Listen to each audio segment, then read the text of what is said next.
Hi everyone, very good morning. कैसे हैं आप सभी लोग? स्वागत है आप सभी का हमारे एक नए ब्लॉग में। और ब्लॉग की शुरुआत में भी आप लोगों को बोलना चाहता हूं कि आप लोग हमारे आज के ब्लॉग को देख करके जरूर कमेंट कीजिएगा। कमेंट बॉक्स में किसी भी तरह की कोई कमी रह रही हो हमारे ब्लॉग्स में, तो हम उस कमी को पूरा करने की कोशिश करेंगे और डिपेंड रहेगा आप लोगों के कमेंट्स के ऊपर। तो आप लोगों की राय ज़रूर आनी चाहिए कमेंट बॉक्स में, कमेंट के थ्रू।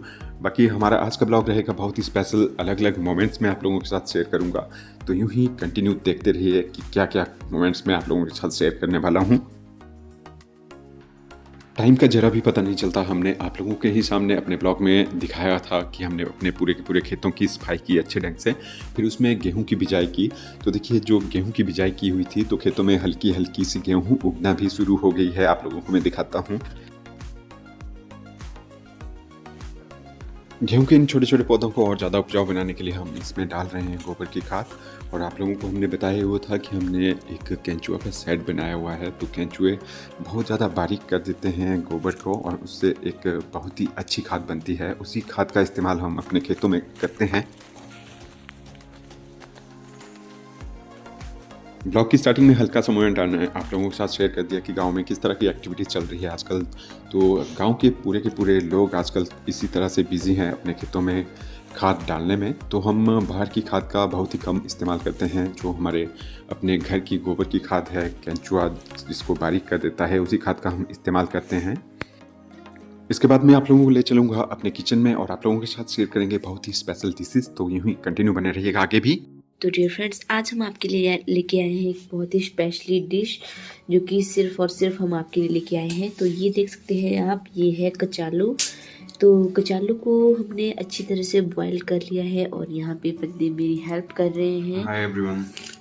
तो मैं at work, busy schedule this time.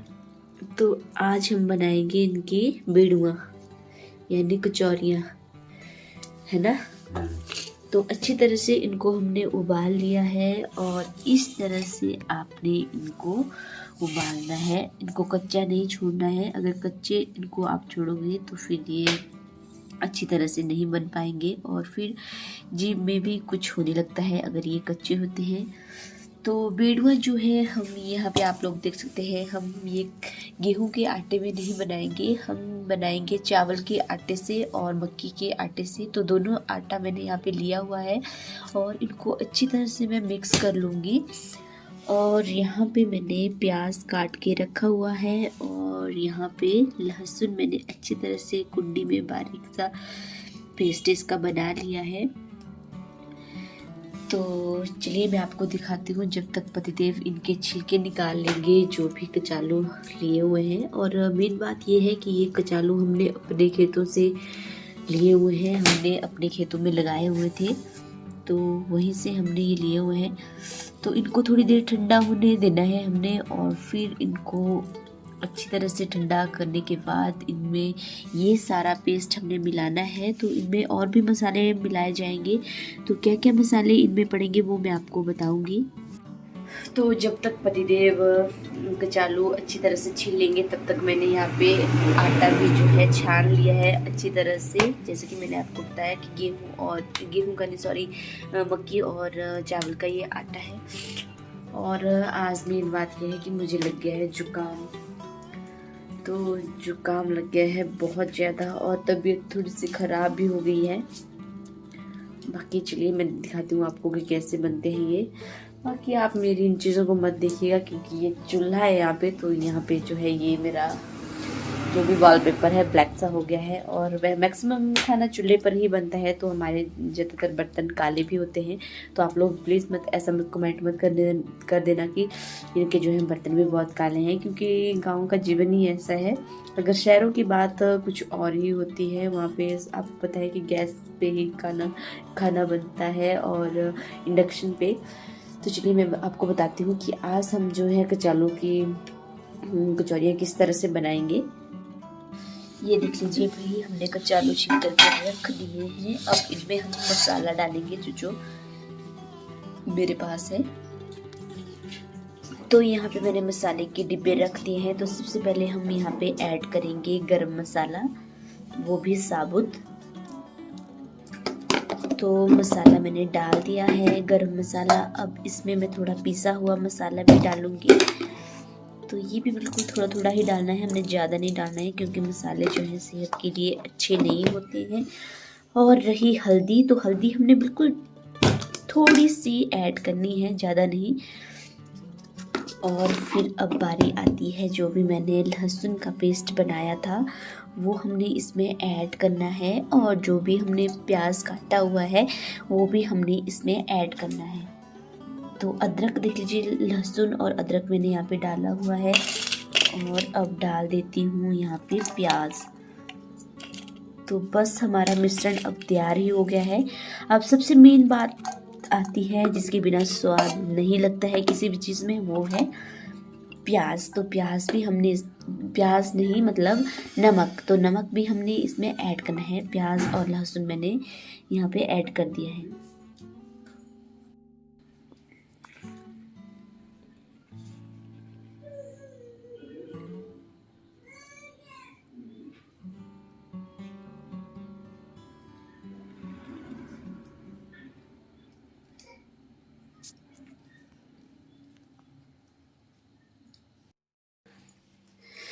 तो इस तरह से ये पेस्ट बनाना है। सारा सामान मैंने इसमें ऐड कर दिया है, जो भी मेरे पास मसाले थे, हल्दी, नमक, जीरा, प्याज, लहसुन, अदरक, सब कुछ। तो इस तरह से पेस्ट बना करके रखना है। और ये देख लीजिए, पेस्ट बिल्कुल सूखा सूखा सा ही बनता है ताकि रोटी में डालने के लिए अच्छा हो, और इससे जो है रोटी से बाहर भी नहीं निकलता है ये। तो बस ये हमारी प्रोसेस पूरी हो गई है। बाकी आगे मैं बताऊंगी कि किस तरह से आपको बनाना है। आप लोगों को ऑलरेडी प्रियंका ने बताया हुआ था कि मक्की के आटे और चावल के आटे का इस्तेमाल कर रहे हैं हम इस स्पेशल कचौरी को बनाने के लिए। और विंटर के टाइम में देखिए, इस तरह की डिशेस अगर मिल जाए खाने के लिए तो इससे बढ़कर कुछ और नहीं हो सकता है। आप लोग खुद ट्राई कीजिएगा, इतनी ज़्यादा टेस्टी बनती है और इतनी ज़्यादा क्रंची बनती है ये कि पूछिए मत, खाने का मज़ा ही आ जाता है। और सबसे मोस्ट इम्पॉर्टेंट बात यह है कि इस तरह के आटे को पूरे के पूरा नहीं गूंथा जाता है जिस तरह के गेहूं के पूरे आटे को हम गूंथते हैं चपातियाँ बनाने के लिए। इसमें हल्का हल्का सा ही गूंथा जाता है। बाकी आगे आप देखिएगा कि जो मैं बोल रहा हूँ वो आप लोगों को दिख जाएगा। तो यूँ ही कंटिन्यू बने रहिएगा आगे भी। हर एक सिंगल कचौरी तक के लिए ही आटा गूंथा जाता है। यहाँ पर प्रियंका ने एक कचौरी के लिए देखिए आटा जो गूंथा हुआ था उसका इस तरह से रोल कर करके देखिए ये आकार बना लिया है। और इसमें बेलन का इस्तेमाल हम नहीं करेंगे, हाथ के ही द्वारा इसको इस तरह से हम चौड़ा करेंगे और इसके बाद उसमें हम मसाला ऐड करेंगे। हालांकि जितना आसान आप लोगों को देखने में लग रहा है उतना ज़्यादा इजी नहीं है। काफ़ी केयरफुली पूरे की पूरे रोटी को इस तरह से हाथ से आकार देना पड़ता है। और उसके बाद देखिए प्रियंका डाल रही है मसाले को इसके अंदर, और फिर मसाले को ऐड करने के बाद भी पूरी की पूरी रोटी को इस तरह से कवर करना पड़ता है ताकि जो मसाला है वो बाहर ना निकले। और जैसे कि मैंने आप लोगों को बताया कि बेलन का इस्तेमाल नहीं होगा, तो हाथ से ही काफ़ी केयरफुली इसको इस तरह से रोल करते करते ही चौड़ा करना है। और फिर जिस तरह से एक चपाती का आकार होता है सर्कल के तरह, उसकी तरह ही आपने इसको बनाना है।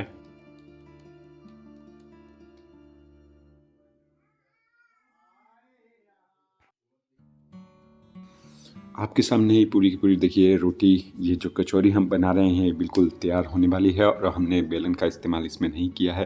तो इस तरह से देखिए बहुत ज़्यादा इजी भी नहीं है, आप लोगों को काफ़ी केयरफुली इस तरह से पूरा सर्कल बनाना पड़ेगा इसका। और ये कचौरी अपने आप में स्पेशल इसलिए होने वाली है क्योंकि हम इसमें ना देसी घी का यूज़ करेंगे, ना रिफाइंड का, ना ही किसी तेल का। फाइनली हमारी कचौरी बनकर के तैयार भी हो गई है। आप लोग भी आ जाइए खाना खाने के लिए हमारे साथ, और ज़रूर ट्राई कीजिएगा इस डिश को। विंटर के टाइम में सबसे स्पेशल डिश रहेगी ये आप सभी लोगों के लिए। एक बार ज़रूर ट्राई कीजिएगा और फिर आप लोग खुद ब खुद कमेंट करेंगे मुझे कि आपने सच्ची में इतनी ज़्यादा टेस्टी डिश हमें बताई किस तरह से बनती है ये। तो इससे आगे भी यूँ ही कंटिन्यू बने रहिएगा हमारे आज के ब्लॉग में। अभी तक आप लोगों के लिए डिशेज़ का जो हमने फेयर लगाया हुआ है वो एंड नहीं हुआ है, आपको अब हम दिखाएंगे। कचालू की कढ़ी बनाना ये भी बहुत ज़्यादा टेस्टी और स्वादिष्ट बनती है। तो किस तरह से इसको बनाएंगे वो भी मैं आप लोगों को बताता हूँ। जिस तरह से आप लोगों ने देखा कि हमने कचालू को उबाल दिया था, उसके बाद कचालू के पीसेस हमने काट दिए थे और जिस तरह से सब्जी को तड़का लगाते हैं उस तरह से तड़का लगा दिया है।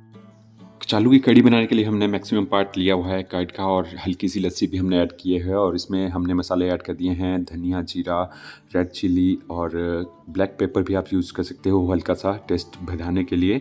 और इसको अच्छी तरह से हम मिक्स कर रहे हैं, और इसके बाद जो हमने तड़का लगाया हुआ था उसके अंदर हम इस मिक्स को ऐड कर देंगे कुछ इस तरह से, जैसे कि आप लोग देख रहे हो यहाँ पे।